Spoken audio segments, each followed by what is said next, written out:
Greetings, everyone. We're going to get started shortly. We're just waiting for a few more folks to sign onto our program.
Vanyek, it was the LA Public Library that they designed. Well, that is a fine building too. Yeah, Marsden, Van Pelt, and Mayberry. There you go.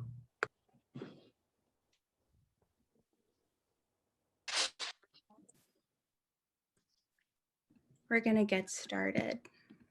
So greetings, my name is Christina Hernandez Guerrero, and I currently oversee the public and campus programs at the USC Pacific Asia Museum in Pasadena, California. I'd like to thank all of you for joining today's program, Conversation at PAM, Reimagining the USC PAM Courtyard, Session 2. Please keep your microphones on mute unless prompted by our moderator. You're also welcome to type in any comments or questions into the chat box feature during the duration of the conversation. Before we begin our program, we would like to pause for a moment of silence to acknowledge that PAM is built on the sacred land of the Tongva Nation. During this moment of silence, we remember and honor the Tongva and all Indigenous people. Please pause to honor these ancestral grounds and to celebrate the resilience and the strength that all Indigenous people show worldwide.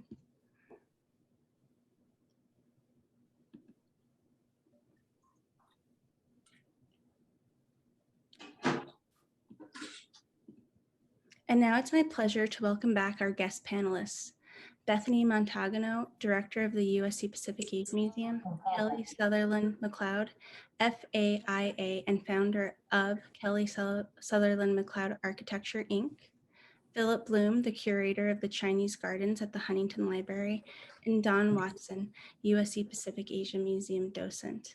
Today's session will be moderated by Vinayak Barn, urban designer and city planner and adjunct associate professor of urbanism at the University of Southern California. Thank all of you for joining us today, and it's my pleasure to now pass this program over to Vinayak. Thank you so much, everyone. Thank you all for coming today. My role here is to set the stage for trying to get somewhere in what I think will be a very informative, intelligent discussion between some accomplished panelists.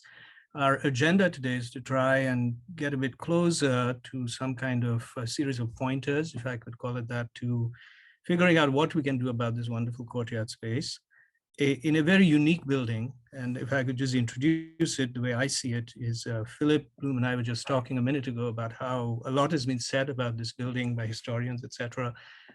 This is a building that conjures many meanings depending on who's looking at it. For some who perhaps look at it from a distance, it seems Asian, to be more specific, perhaps more Chinese than anything else. For those that understand the culture perhaps a lot more deeply, some of us see this as a personalized version of eclectic elements from a culture, which was a trend that was very prevalent in the 1920s. This building was completed circa 1926. And it was a time when there was a lot of East-West exchange, intellectual exchange, along with the Green and Greens, etc. And while a lot of Western architects, American and British architects, had gone to Asia, and Asia had opened its doors to welcoming these architects to bring in both literal and abstract expressions of architecture in China, Japan, Vietnam, etc. There was also a simultaneous reciprocal exchange that happened, albeit less so, but a lot of these influences returned back to the West. And some of these fine buildings are either through patrons or through the architectural curiosity of the architects themselves, created unique compounds that personally I feel should be appreciated for what they are in their own right, without trying to compare them with rooting themselves to other places. I could say the same about Chinatown. I could say the same thing about the Pacific Asia Museum, which is these are extraordinary pieces that carry their own weight, because for me, these kind of buildings neither exist in other lands. A Pacific Asia Museum, this entity does not exist as an architectural expression anywhere in China or Asia, in my opinion, and doesn't exist anywhere else in Los Angeles. It's a unique piece that was created in this very moment that amalgamates several things together, and therefore its value. On a more technical level, this building has the prestigious designation of a nationally recognized landmark. Now, this has significant bearings to what we think of this building, how we approach it, and how we think about its future. That's going to be one of the themes that we need to carefully tread, because it's a very mature subject that has to do with subjects of authenticity on the one hand, contrasting it with adhering to Secretary of Interior standards, which are rules laid down by the state, etc.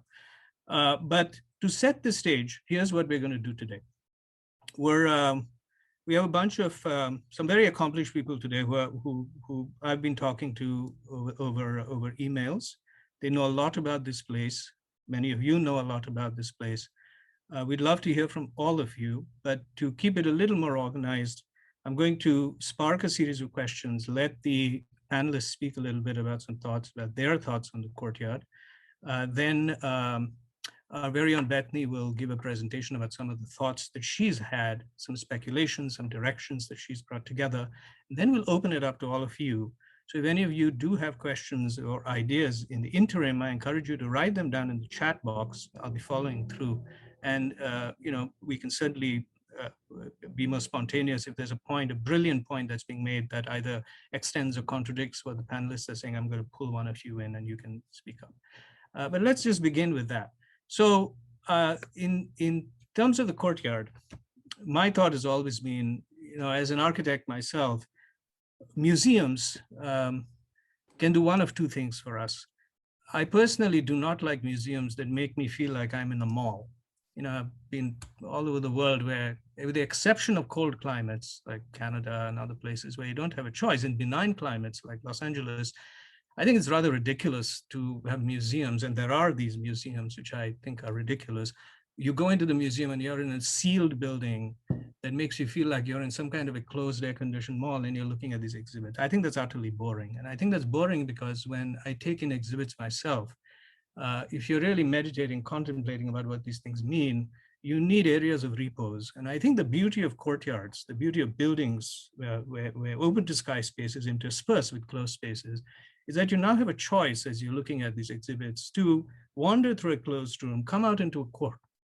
Think about what you just said, what you just heard, what you just spoke about, what you just saw, and then enter the building again and wander and make your own path through the museum. And that's what I've kind of loved about this tiny, small, modest building that's almost a house scale building.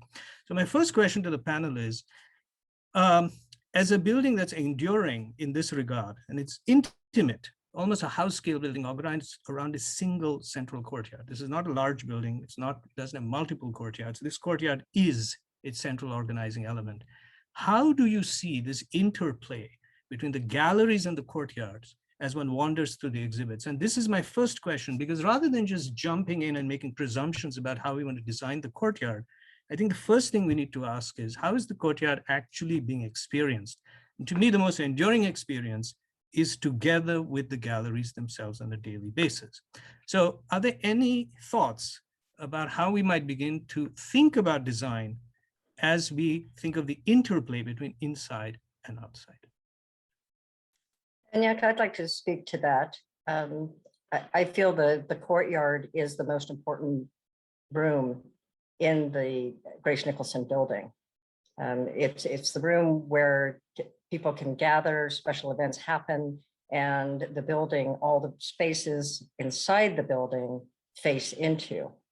We have this dilemma of the wonderful relationship between indoor and outdoor, between the courtyard and the gallery spaces, but the need to protect the museum objects from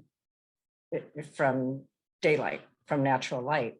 So it's the interaction that you talk about could be more if there wasn't the need to protect the artwork. So there's a little bit of an issue going on there. But I think making the most of that, I couldn't agree with you more, that relationship and that context as you walk through the galleries, always keeping in context in relationship to the courtyard.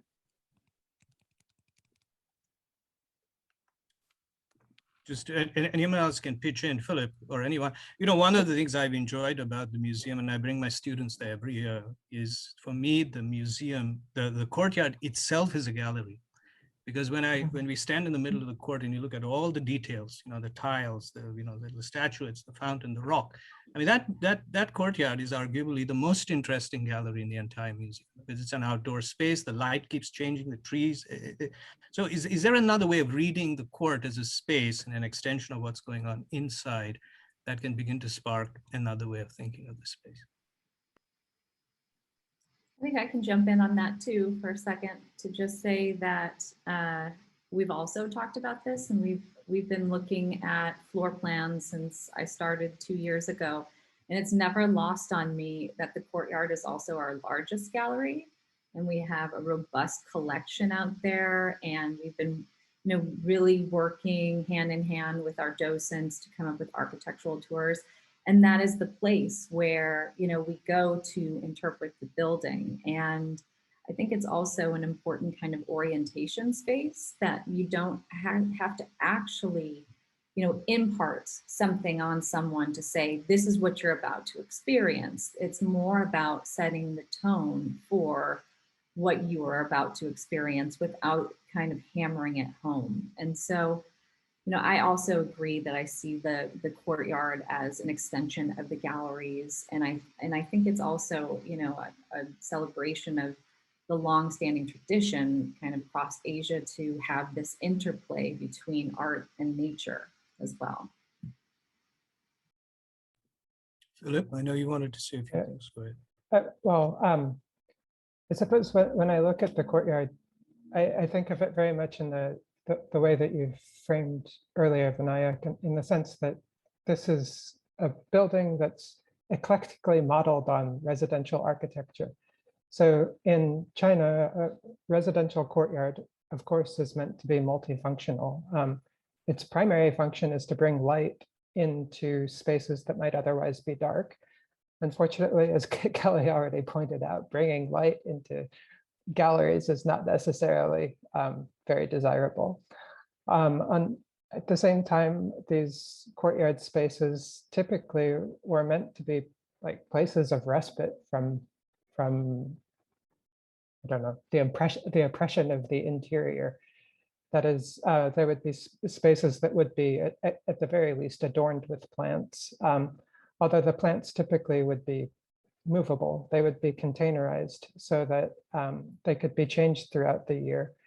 There could be seasonal displays of plants. And on occasions when you really needed to bring a bunch of people together, you could, empty the courtyard and allow a bunch of people to get together. So in that respect, whatever is done with this courtyard, I very much hope will respect that kind of the multifunctionality that these spaces had in their original context. And in particular, with regard to the question of the relationship between interior exhibitions and this courtyard space, I imagine probably Bethany and Rebecca have already talked about incorporating the courtyard as an actual exhibition space, commissioning artists to do installations that would respond to what's going on in the interior, that sort of thing. I think that could be a very exciting way to engage the courtyard in the future. Okay, I'm going to move on to the next point, and I'll want to bring Don Watson into the panel first on answering this. Don, you're a person who knows this place so well. You're a docent here. the beauty of any courtyard, essentially, particularly one as beautiful as this, is they lend themselves to a variety of uses. And it's really in the spatial flexibility that their design genius truly lies. So some of the best courtyard designs anywhere in the world are those that, while they have a lot of details and a lot of configurations and stairs and other animating elements, the way in which we place objects in them, the relation to the rooms that surround them, is what gives them meaning. Things change from season to season, day to night, change from year to year, but it's this malleability that gives meaning to this space. So the reason I started with the question of gallery to court is two things. One, as someone who knows this place so intimately, do you see uses beyond all the uses that are happening here, musical concerts, gatherings in the evening, etc., more informal? Do you see a more concerted effort on behalf of the museum to actually make the inside-outside relationship? For example, does it suggest other kinds of exhibits that may not be there, that don't need as much protection, etc., that would actually be in the court, help sort of empowering people to experience the court space more? So my specific question is, does a rereading of the courtyard suggest other uses that we are not thinking of right now? John? Yes, my suggestion is probably controversial. And I know it's controversial. My wife doesn't even agree with it. And that is that that we use the courtyard space as a way of attracting visitors to it, and the wider community, especially the surrounding business community, by offering lunch during the day, not competing with an existing restaurant, but a restaurant like Saladam Garden, and have lunch available from 11 to 2 every day, that the museum is open, and that except when there are school tours. So Wednesday through Friday during the school tour, it would be closed, but providing a Thai lunch, for example, would attract people to the museum. It would require some amount of significant amount of funding to create in the Grace Nicholson kitchen a professional kitchen that would be certified by the city of Pasadena as a professional kitchen. But servers and servers would bring food down the stairways, and then the area that we use for catering could be where dishes are stored, and so that's my suggestion. And as a part of bringing more people into the museum and getting them used to it, if they have a meal and have access at the same time to visiting the other parts of the museum, the other galleries, I think this would bring more people to the museum, and that's my primary goal, is to bring more people to the museum. So as I said, it's controversial, and I'd like to. There would have to be a poll of the docents to see how many would support that, a support of the membership and the board to see how many would support that, and that would be my suggestion. Well, controversial comments are definitely allowed in this panel. So, yeah. But let's hear from the rest. Go ahead. What do you guys think? Or other ideas or extensions of the ideas that Don talked? Well, I agree that it is a lovely gallery space, and one of the largest spaces on the property. And there's a lot that can be taken advantage with that space, whether it's installation of art or exhibit of museum objects, whether it's performances. The public seems to love gatherings in that space, especially in the evening. It's just absolutely magical. Okay, so let me extend this into another question now. For me, as a Pasadena resident and a frequent visitor to the museum, I've always felt that the museum has two courtyards, not one, if we think of it that way. I think there's one courtyard which is inside the museum, and there's another courtyard that's really marginalized and not treated as one, but it really is available to us, which is the so-called parking lot. And I'm saying so-called because we currently think of it as a parking lot, but it's an available piece of land. And if that piece of land, which is sort of the museum's, right now it's the side, but that's only because we treat it as a side. But it's got a beautiful wall. It's got an iconic mural and a painting there. It's a face, it's another face, and it's a much more public face because unlike the secured entry into this courtyard, which is much more private, more sensitive because it lends itself to adjacencies to galleries, etc. We have the parking lot, which now addresses directly to the city. It's much more public, etc., etc. So I want to just ask the panel that instead of sort of focusing only on the courtyard inside, is there a bigger aspirational idea here that was worthy of thinking, where we now begin to rethink the parking lot as well as a potential use, a potential space that could lend itself to activity that we may not be currently thinking about, and that complements itself with the courtyard within, and might also suggest some intelligent design ways of connecting the two in ways we're not thinking about yet. So.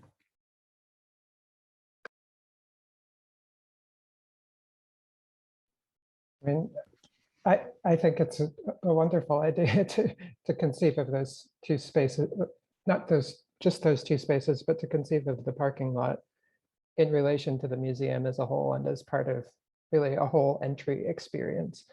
But for the parking lot, in a certain sense, in much the same way as for the courtyard, I think the issue of shade is probably among the highest priorities that needs to be addressed. There are lots of very creative ways that shade could be created, probably through collaborations with designers. I don't exactly know what form that might take, but I think it makes a lot of sense to use the parking lot really as that first moment in the whole experience of entering the museum. Anyone else? Bethany? I completely agree. We've talked about the parking lot, and also again, kind of looking from an aerial point of view, the space of the parking lot, the footprint of the parking lot is actually bigger than the entire lot that the building is on. And so, and it's also so rare to have something like that, something still available to you that's, it's just flat. So I think we have also thought about this in a number of ways. I will get to that in my presentation a little bit later, but I think we want to hear a lot of different ideas about what we can do to the parking lot and how we can transform it into a multi-use space, actually into a functional space beyond parking.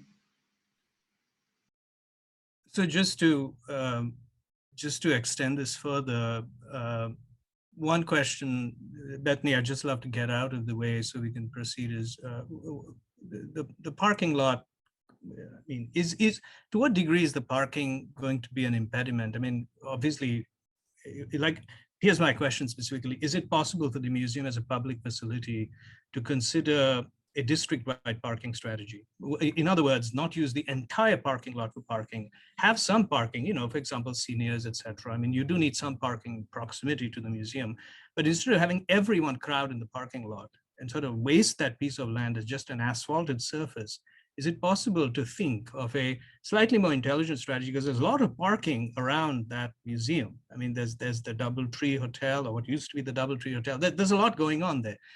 Is there a way where you can think of a slightly more comprehensive strategy where people park in walking distance, like we do in Old Colorado in Pasadena, come out of the parking garage, walk to this beautiful building, and then experience these two beautiful courtyards. One, which is more public, social, lends itself to many more public uses. And then the inside one is more two completely different experiences that we currently do not have. Is that a possibility, or is that, as Dawn says, purely controversial? I don't think that it's controversial. I think we're here to kind of think about big ideas and take them into consideration, because, you know, it is a little bit of a wasted space to only house cars there when you have, you know, such a large footprint. And I think that it would probably be an impediment, right, to visiting the Pacific Asia Museum. We would be putting in yet another barrier, you know, in terms of accessibility, if we transform the parking lot completely into something else and used it for something else. Because one of the benefits of coming to the Pacific Asia Museum is that you can park and walk right in, right? It's very accessible in that way, and that you don't have to get anxiety about where am I going to park when I go visit this place. And then also, if they need to park somewhere else, they're going to get charged to do that. So, you know, they're already $5 to $10 down before they even get in our doors, and then they have to take all of that into consideration. And right now, I think, you know, with COVID and, you know, so many loss of jobs, and yeah, I think I wouldn't want to quite sacrifice the accessibility, but I think trying to figure out a way for it to be both possibly would be ideal. So what I'm hearing is two things. One, that this could be a long-term strategy, perhaps post-COVID, or a strategy where the parking lot is now used flexibly, at least not thinking of it as an exclusive parking lot. Perhaps on some days the parking is 3/4 of it, a quarter of it is used. But where I'm going with this is it begins to suggest that we simultaneously think of this parking lot as something beyond a parking lot, whether it's removing the asphalt, whether it's creating edges that are more aesthetically pleasing, whether we think of the edges as a continuation of the architecture of the museum. The reason I'm saying this quite strongly is, for me, it's a resource that's not living up to its potential, because it's a corner site. You see, what's interesting about the museum is the face of the museum is, you know, you have the main face on one street, but the parking lot has two faces. So what we do with it could really be interesting. So returning back to the panel, the reason I went into the parking lot is Dawn's point of, for example, food exhibits, you know, food to attract visitors. Activities that lend themselves differently could be accommodated in different ways in these courts. So let's get straight into the meat of the question now.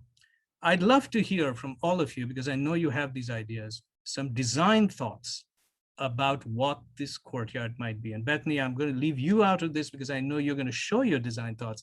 But if the other three panelists could really share some ideas on how you see the visuality, the aesthetics, the elements, we'd love to hear what you think about it.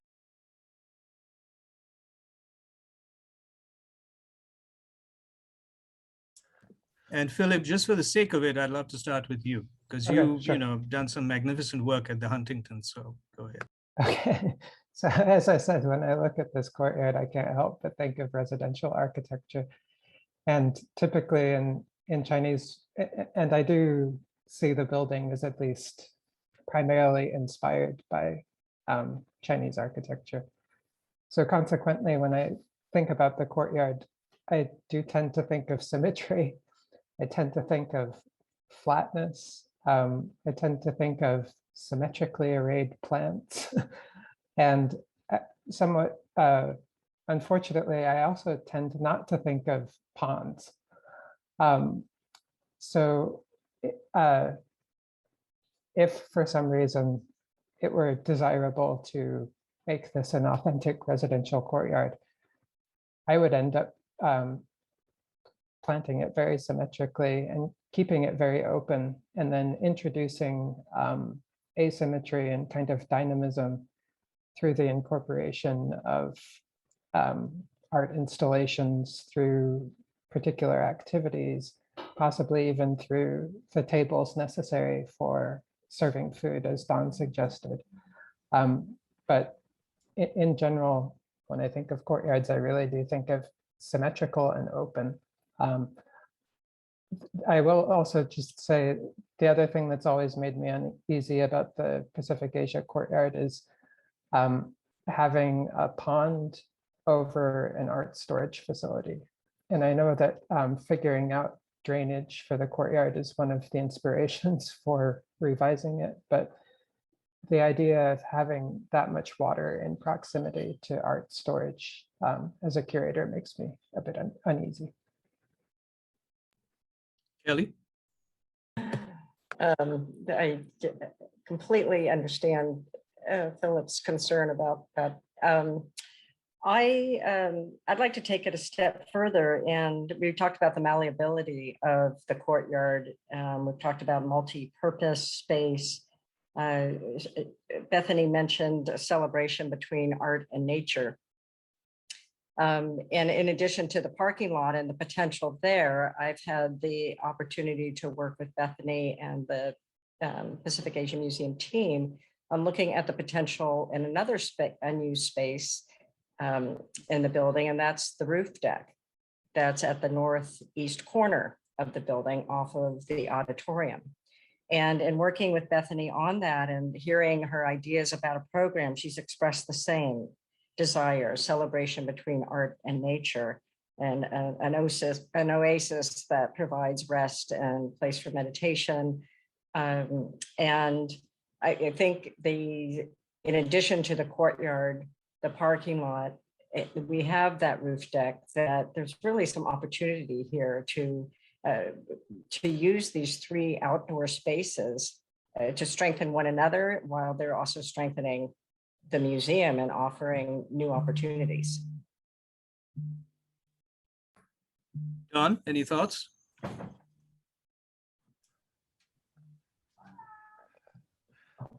No, the docents have felt for a long time that space above that roof space could be used in much better ways, as it's a natural extension of the auditorium, as was mentioned, as Kelly mentioned, and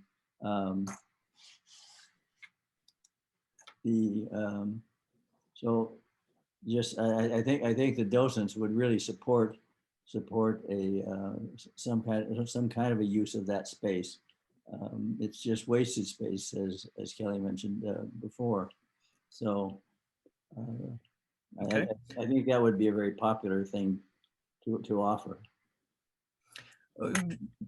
Before I invite Bethany to talk on some of her ideas, this like was a provocative question, hopefully, to the panel here on design. You know, one of the themes that we find in Asian courtyards is the idea of impermanence or temporality, and you know, there's often this theme where the courtyard is left completely empty. And it is the design is actually made on a temporary basis by the appurtenances and the features that you actually bring in on a temporary basis. So in other words, there's nothing permanent in the court except for the paving and perhaps a tree that gives you shade occasionally, which is placed on the edges. So there's maximization of space. And I've often felt that sometimes, you know, just putting elements on a courtyard for the reasons of being there often takes away from this kind of flexibility. Does the panel have any thoughts about being extremely rigorous in terms of sort of ultimate malleability in the court, where we rethink the paving of the court as the most beautiful thing that we can do to it, maybe the walls of the court, and I know Bethany has some lovely ideas about that, but actually leave the court as a space that you can then change from moment to moment, time to time, with props, fetishes, and other things that are much more interesting. Any thoughts on that? I'll respond and say that I think to me, that's perfect. And actually, you already have the one tree in the courtyard that's necessary. That ginkgo that ostensibly Grace Nicholson planted is perfect for it. It's in the right spot, and it kind of fulfills the function of providing a single kind of design motif that activates the space if the paving were redone. So to me, that's a very appealing idea. Kelly?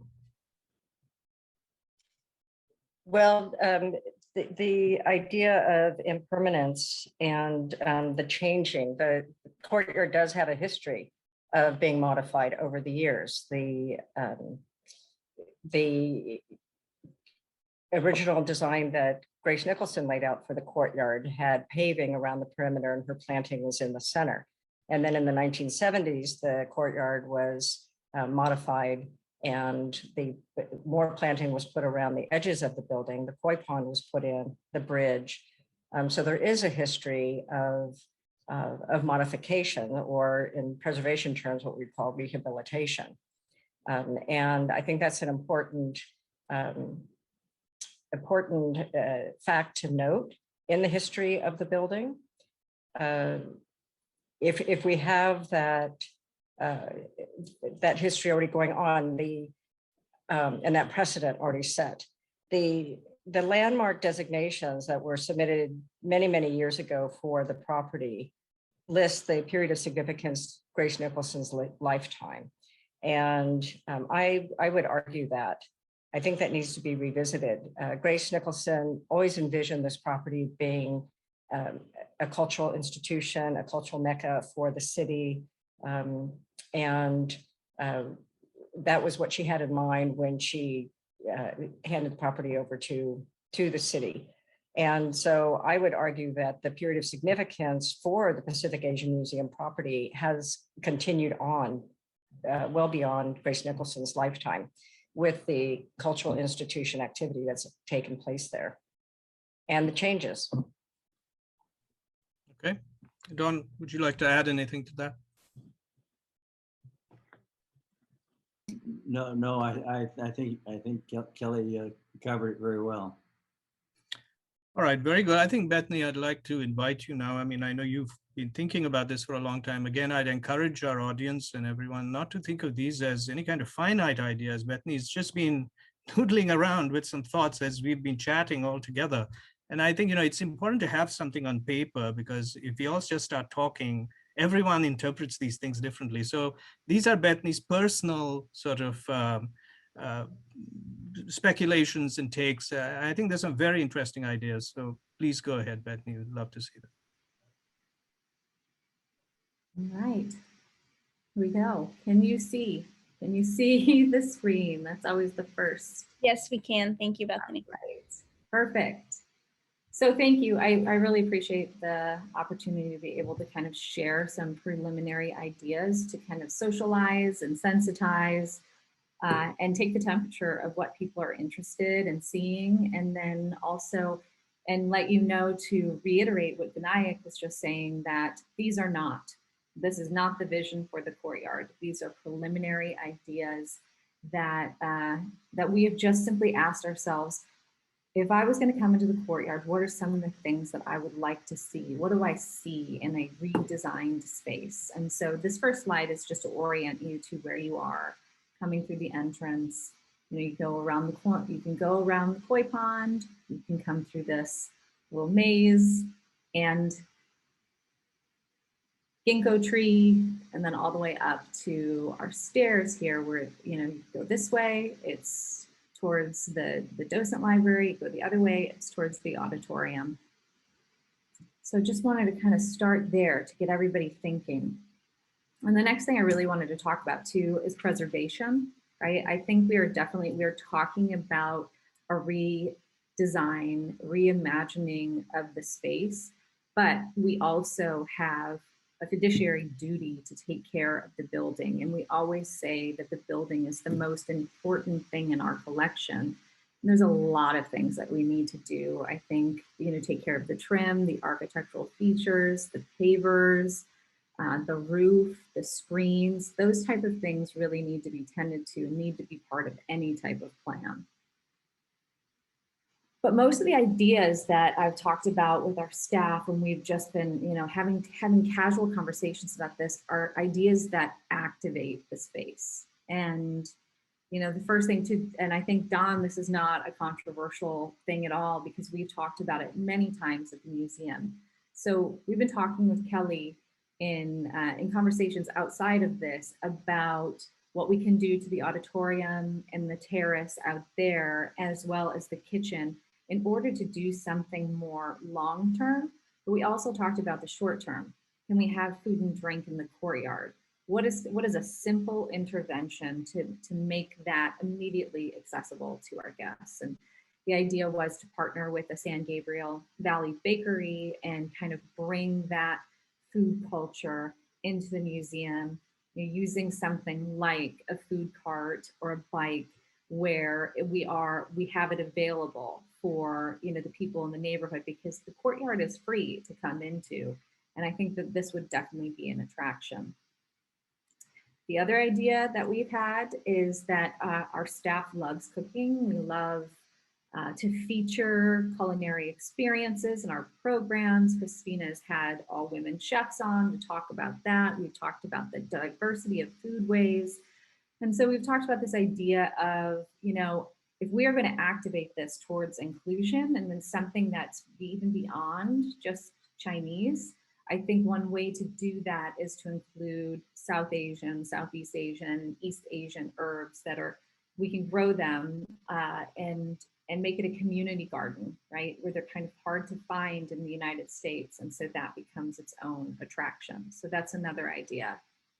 Another idea that we've had too is that the image on the left, I think we would obviously do this in a way that was much more traditional, I think, and to make sure that we got everything right. This is just, a picture from somebody's home, but to have a meditation space with a water feature that I think adds to the whole environment and the whole welcoming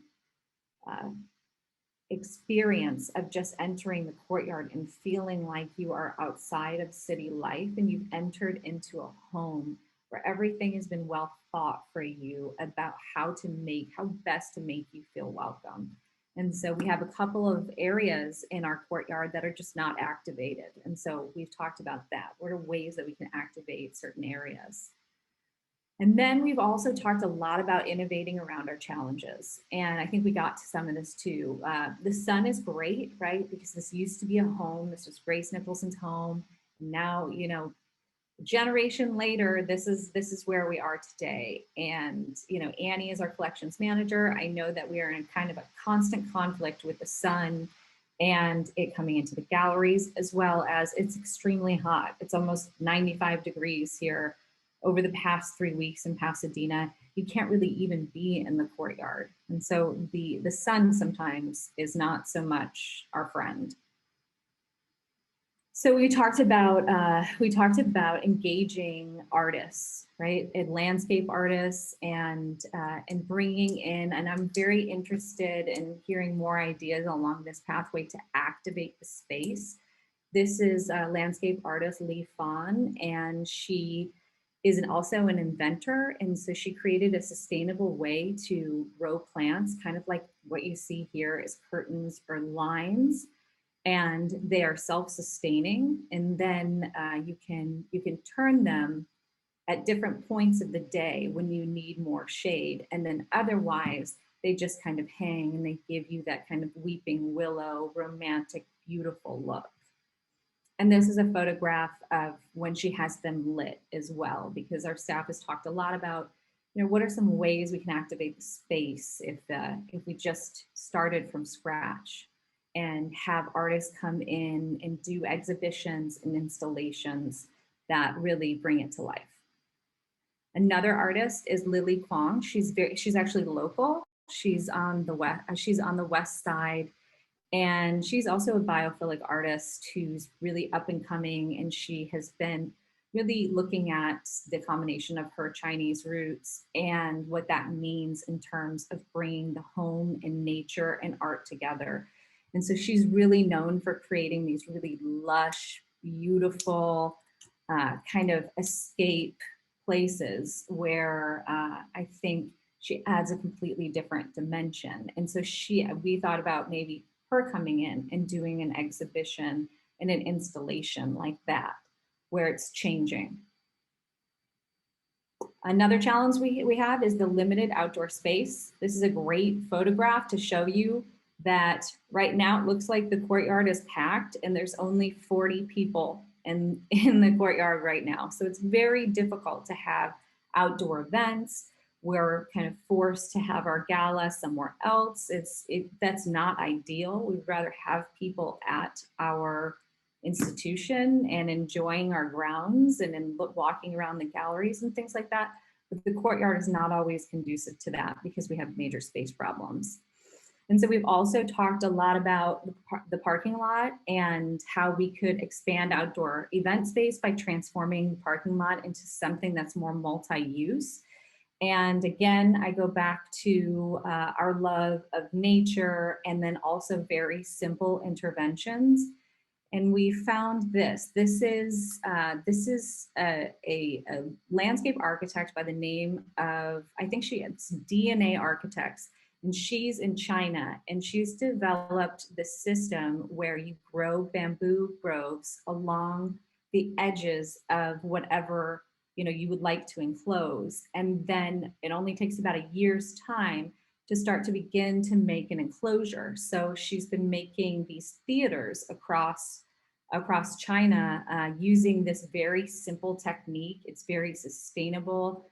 It really gets us into issues of, are we doing our part to make sure that we're creating a sustainable future? And it would be a very simple intervention to enclose the space, and Christina could have beautiful events outside. You could see it lit as well, but it could also still function as a parking lot as we need it. And then I hate to bring this up, but Kelly and I talk about the fire department quite a bit in our conversations, maybe a little bit too much because they put capacity limits on us that are very difficult. There's only so many people allowed in the building, and it's not very many. And so this gives us another way where it's not a completely enclosed space. It's kind of a landscape. It's a landscape configurations, landscape architecture that we don't have to worry about, making sure that the fire department knows about all of this, right? We obviously would get our permits to do what we needed to do, but they can't say this is an enclosed space and and we're going to cap it at this many people. So those are just some of our ideas. I'm so excited to hear from everybody else. I think it's a very important exercise to go through to invite input from the outside. I think I would be absolutely foolish if I just went ahead and kind of bulldozed my way through this without talking to the end users and without talking to the people who have known the building and who have used it longer than I have. So I'm going to turn it back over to Vinayak.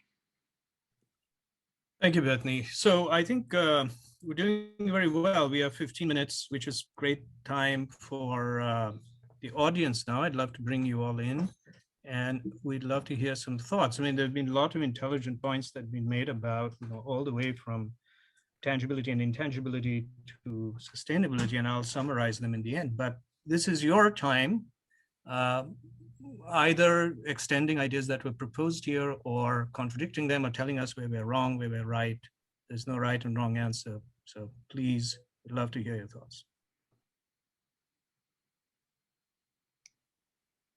He was at the. Well, let me ask that more. Is there anyone? Kathy, would you like to say something? I guess I would just make the observation that that in terms of using the courtyard as a exhibition space, that one of the things that happens with exhibition space is that there's oftentimes a great deal of time where the area is closed between exhibitions because it takes so long to deinstall and install something new. And so I just think that we should be mindful that to the extent we're proposing, a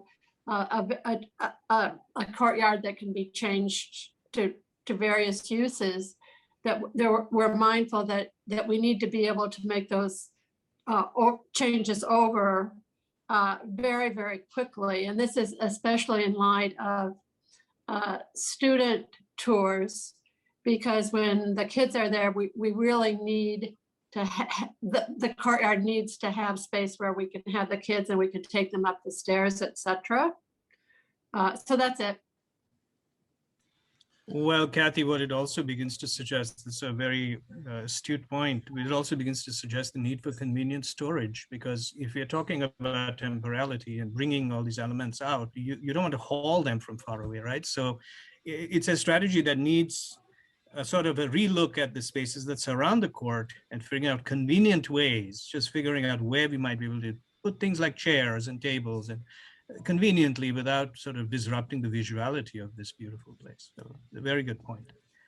Anyone else? Yes, I would like to have something to say. I'm a docent here at the museum, and I look at the courtyard as what the courtyard was used during the earlier times, during the Ming Dynasty, as a place where the literati would come out and relax and paint and draw, write poems, and maybe have gathering for their friend and share ideas. So when I do a docent tour, I like to start actually at the courtyard to explain some of the things that goes on in the earlier days and how it would lead into the museum, to the gallery, especially the China gallery and all that. And I find the waterfall as a place of relaxation, because back in the East, when they had all this development of courtyard, it was a place of meditation. They created so people from the surrounding area can come and meditate and just get a glimpse of what the Asian atmosphere was back in those times, and just relax and just get away from the stressful world. And I think that's so important nowadays, you know, to kind of retain it. And, you know, on hot days like today, I was at the Huntington, and, you know, I wander around and I notice what I really enjoy about the Huntington is where they had a lot of shade I can walk to. And I noticed that where there are grounds that are grass and people are just laying down there and just enjoying and relaxing. So I see that's something that is kind of unique, what we have in Pasadena, because there's no place else that you can go out and maybe spend a half an hour of your busy day just to relax and unwind. So I think that's so important now. In terms of the parking lot, you know, I've been to LATMA, and at LATMA, one of the hardest thing to do is if the parking lot is full, you're gonna have to drive. I don't know where you drive to find a parking space. And not only you can find a parking space, but when you get in there, I think right away you're talking about $13, $14, $15 max, I mean minimum, just to park there for a couple hours. And in today's, you know, we're not getting younger, we're getting older. The population in general getting older. So I don't think a lot of them would look for parking that are not available, that they had to walk blocks away just to get to the museum. So I think what we have at the museum with the parking space that they have, I think it's a luxury that we don't realize until you cut it down to size, and then some of the patrons that have to come and park and they can't find a parking space, you know, we're really out of luck, you know. And I think we just got to have usage of the parking space. Nowadays, if you look at spaces like, if you look at like Dodger Stadium, you look at all the baseball park and what they're doing, they're converting the old baseball park. They're making it more accessible to fan enjoyment.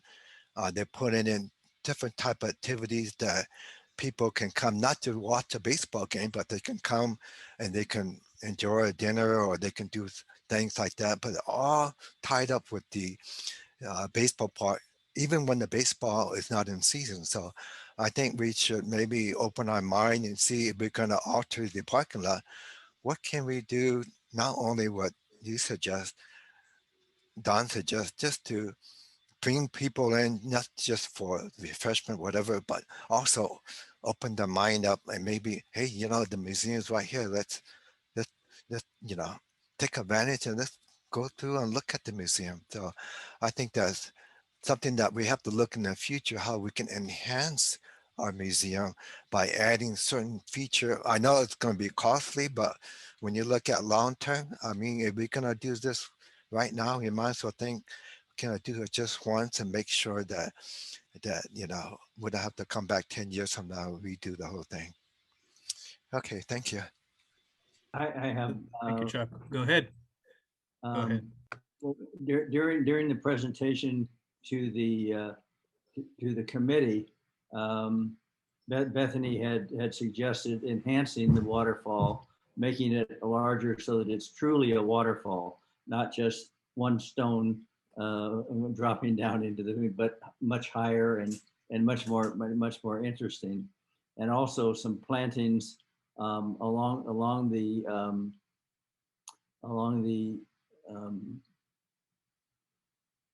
stairways, up and down the stairways, and you know, to me that was really an interest, a lot of interesting ideas, and perhaps having some water features and other features actually in the walkway, in the covered walkway that goes in the entrance of the museum. So, you know, I'm hoping that we'll have an opportunity to see all of that at some point. Okay, well, I'm sure there are many more opinions, so I'd love to hear from some of you. Well, let me ask a more sort of direct question. Is there anything that was said today that really excited you? Or just brought a smile to your face, I guess? I just want to say that the attraction for me to the museum is the courtyard. And like the previous speaker was talking about the literati in the history, and they would enjoy the shade, the shadow of the you know, they make poems and they get together and drink. And because of poem, because of the shade of the courtyard. And every time they see something, maybe a water beads in the leaves, and they will think about a poem, that kind of thing. Because I love the courtyard. And when I talk to my friends, a lot of them are in Pasadena. They live in Pasadena. They've never been inside the Pacific Asian Museum. I thought it's just a shame because the courtyard is so unique and it's really a selling point for that museum. You know, I think that we should enhance the courtyard. There's a space to sit down for people to enjoy the scenery of the courtyard. And that's what I have to say. And besides, it would be nice to have something to drink, or not necessarily very elaborate food, you know, because some of my friends said, can we sit down somewhere and have something to drink? I said, no, we don't have any food in the museum. So something simple, maybe some sandwiches or something, not necessarily very, you know, elaborate cuisine. It would be good. That's all I have to say. Thank you. I would love to hear at least some reactions on Bethany's presentation. Not that we have to react directly to it, but you know, since she obliged us with some thoughts, are there any encouraging remarks or any guidance on that? I have a remark as a longtime supporter and visitor. And my name is that L. Wong you see there. I'm sorry, I'm not giving you any visual part of it. Name is Nino Not Wong, with many friends there and docent friends there. But it's very interesting. When I thought about the courtyard at the museum, and it was first mentioned about reconsider the space.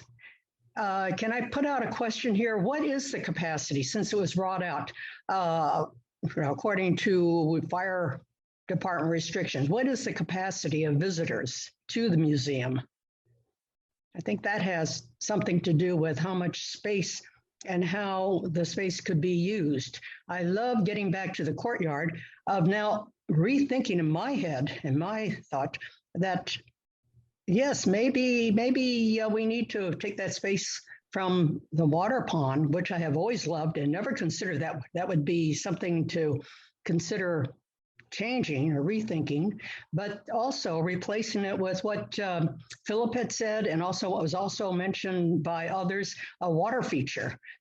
Water features are very important. And of course, having a little meditation area that could be incorporated with or without the water feature, which could be, again, a fountain, then replace in a position where it won't take up so much footprint and allow more visitors space. I also would go along with having something simple, and it can be very, very convertible as far as having a little refreshment when especially when there's an special exhibit. Many times, when you think about it, we're spending maybe at least an hour and probably more than that as we go through some of the exhibits in the galleries there. And there are times, especially if we think about these times, we need to stop and have a little refreshment. And of course, right now, I'm sure later on the fountains will be open, but it's nice to have a little visitor refreshment experience, a little pause, and looking at the galleries. The other that was mentioned is upstairs. Yes, that space. I've coming to lectures and just looking beyond that little extension. Someone mentioned that, and what came to my mind is there any possibility, whether or not it's in the framework and the architectural portion of what the building is, to extend that over into the parking lot so that it can be a combination of having an extended upstairs terrace, which could also be a social area, and of course architecturally and everything else that might be involved with that, but also it'd be a little shade area where you're not taking so much parking space. It's overhead. It would be providing a little shade area for some of the parking areas there too.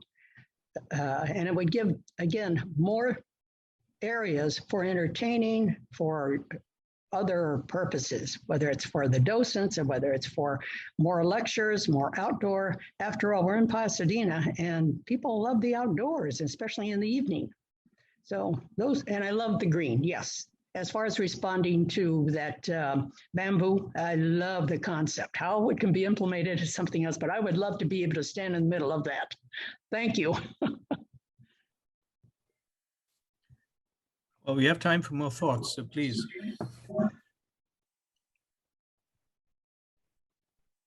Any ideas that stood out for you?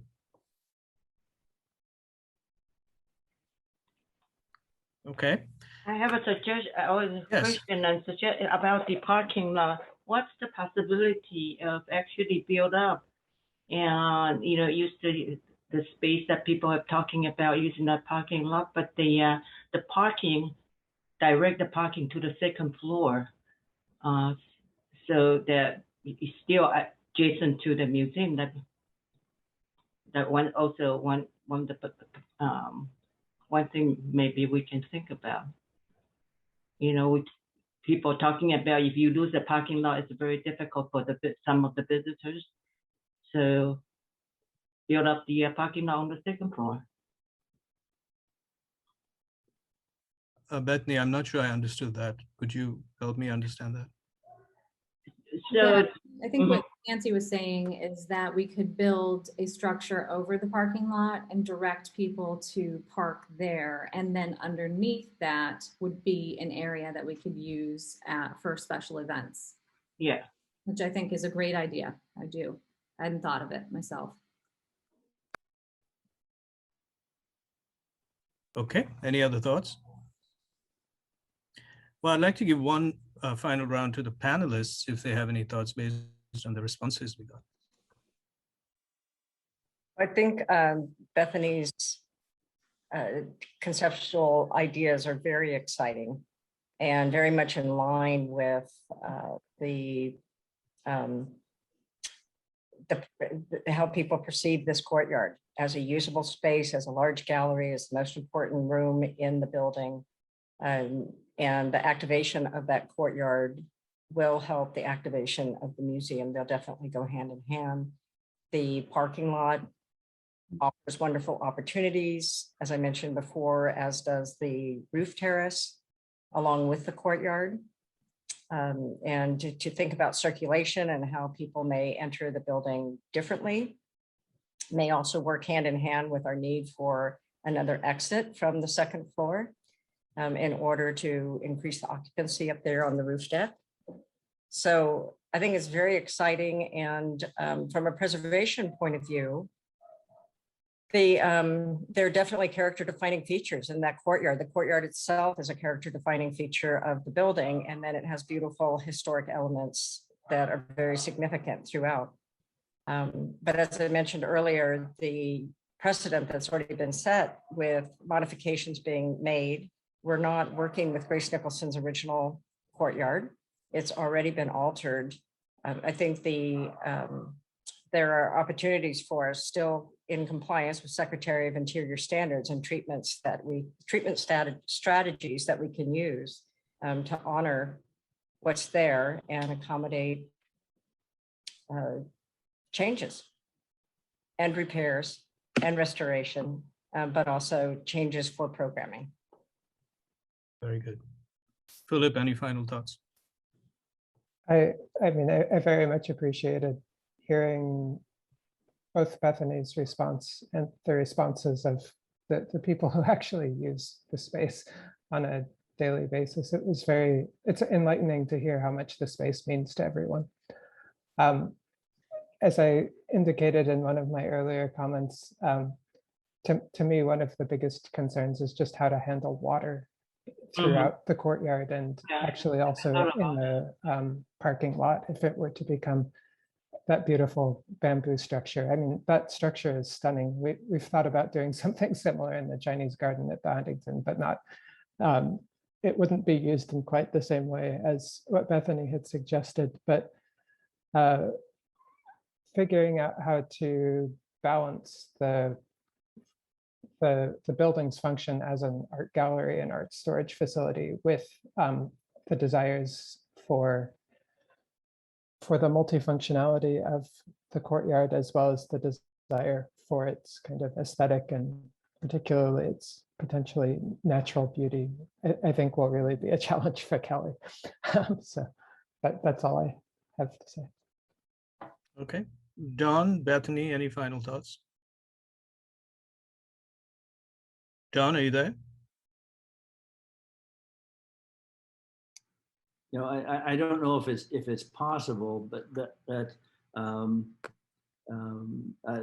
bamboo structure and the shade that would be provided would be perfect on the roof if the plants could be watered in some way in pots in things like that would provide shade, and it provide a separate meditative space where there's not other activities going on that Chuck had suggested.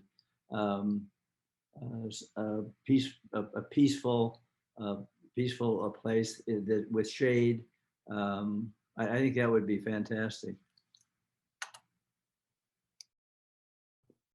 Bethany?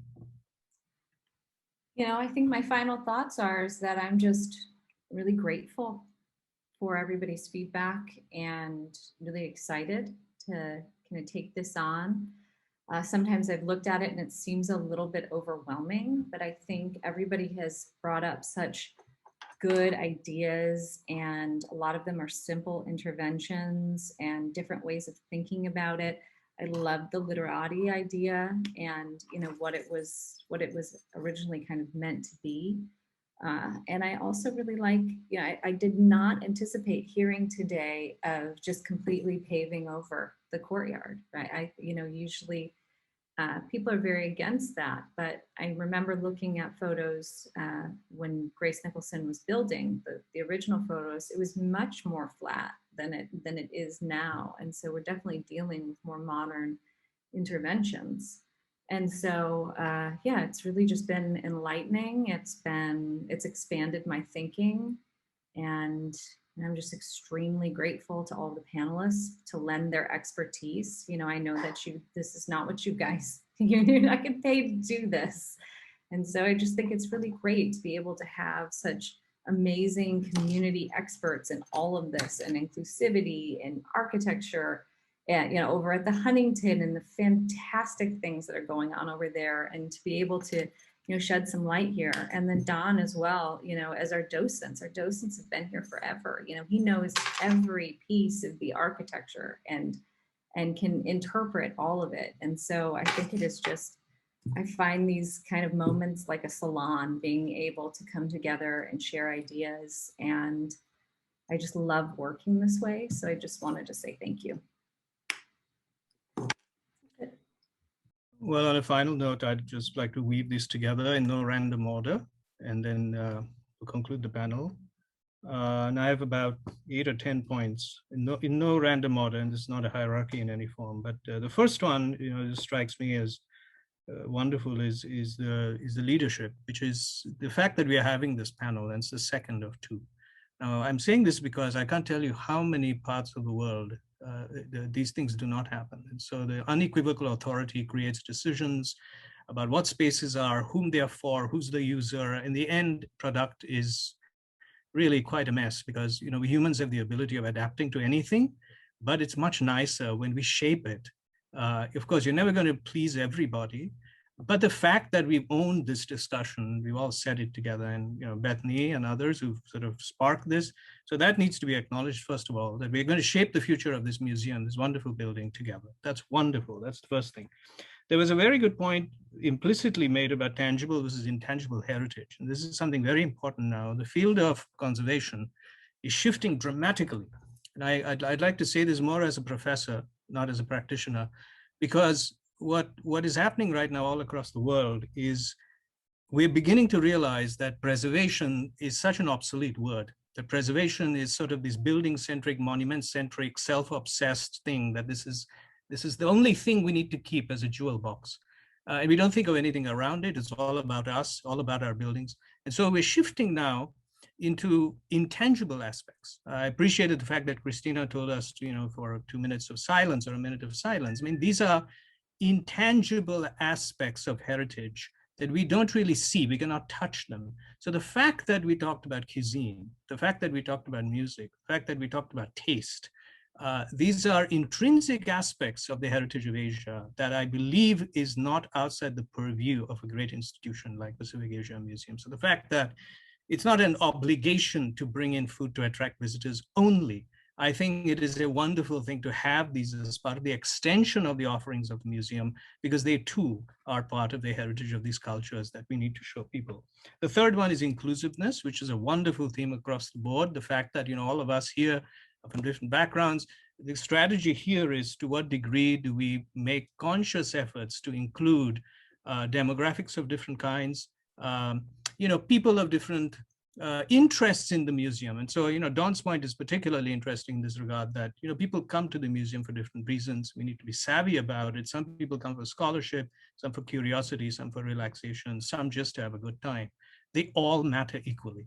And I think the museum needs to be an institution that allows this to happen seamlessly. The fourth one is technical. There were a lot of interesting cautions raised today about water, which is a very interesting subject when you think about it. And I very much appreciate these because, sometimes we get so taken by the visual aspects and the experiential aspects of it that we forget the technical cautions of these kind of subjects. So the fact that these red herrings were raised is a very good thing. And I think I encourage everyone to think about this as we go ahead. On the subject of temporality, there was a brilliant point made about the need for pragmatism. And while the concept is poetic, there are a lot of pragmatics that go into storage and all kinds of things that were suggested by the audience, which is great. But then we get into this incredibly important subject that I think was an important theme in Bethany's presentation, which is about ecology and sustainability. And the fact that while all of us love art and culture, we are also living in a time which is quite different than 1926. There are a lot of different issues. A parking lot with asphalt is a recipe for a terrible heat island. A courtyard that's paved, that doesn't allow water to percolate through it, is one kind of court. So there are issues of numerous kinds that we've learned over the years. And I think it would be remiss if from 1926 to now, if we simply, put our closed eyes and simply think of preservation with a capital P and ignore all these subjects, I don't think we are truly conserving the legacy of this great building. So what I wanted to get at is two concluding points is, for me, it's the following. The first one is that we shift the discourse of this panel from thinking of the design of the courtyard to the idea of what the museum can be. In other words, instead of asking the question, what is the courtyard? Let's ask the question, what can the courtyard be? How far can it stretch to address the issues that bother us the most? Climate change, racial segregation, whatever is going on. Can this museum be a symbol of addressing all these issues for the right time? The second one is about urbanism in the city. That if we shift the discourse from thinking of only the courtyard and only the building to now asking the question, what is the bigger contribution of this extraordinary building to the city? We now get into that controversial subject of the parking lot. And I don't want to digress into that, but all I want to point out is that there's a way of thinking of a parking lot with toxic asphalt and cars parked on it. And there is the same parking lot being rethought as a plaza, for example, as a garden, for example, within which cars are parked. So there are ways of being creative about what these spaces mean because they're available resources in the city. So my final line for today is that conservation and preservation are not the same thing. Preservation is an obsolete word. The rest of the world doesn't use it anymore because it's a word that suggests embalming a particular entity for our personal nostalgic memories. Conservation is a word that has become much more prevalent because it begins to suggest an evolving idea. So it is possible, I think, through all the intelligence we heard today, to think of the museum as an evolving entity that on the one hand keeps the threads very strongly to the roots that have made it, but also thinks of the future by addressing all the practical issues that we have today that we cannot afford to ignore. And on that sort of optimistic note, hopefully, I will thank the panel. I will thank all of you for coming. And I will actually thank Bethany because she's the one who, sort of spearheaded the idea of this event. And Bethany, I want you to have the final word as the head of this organization. I want to be in your class, Vinayak. Like that's my final word on that. I want to be in one of your classes at USC. It's fantastic. I'm thrilled, and I'm excited to think about it. What we can do beyond what we already have. And I was writing down what you just said. Keep the threads by the roots in which they were made, but then move forward as well. So I think we're ready to do that. And again, I'm not going to move forward without the community, because to me, the garden, the courtyard, the parking lot is then all about the community and accessibility. So whatever ideas that we come up with, we're going to bring them back to the community to say, is this what you want to see as the end user as we start to kind of ferret out these ideas and get down into the details of them. Like I would just love to figure out what it would take to actually build that bamboo structure out there. Really, like what would it actually take? What will we need to do? I think that's an exciting thing to talk about. I really do. And, to get the sustainability departments at USC involved too, to be able to say, what can we do here? So I don't know, I'm excited. So thank you everyone for being here. Thank you for taking your time out. Thank you for contributing. Much appreciated. Thank you all. Everyone. And this program has been recorded, so we will share that online once that's available. Take care. Thank you.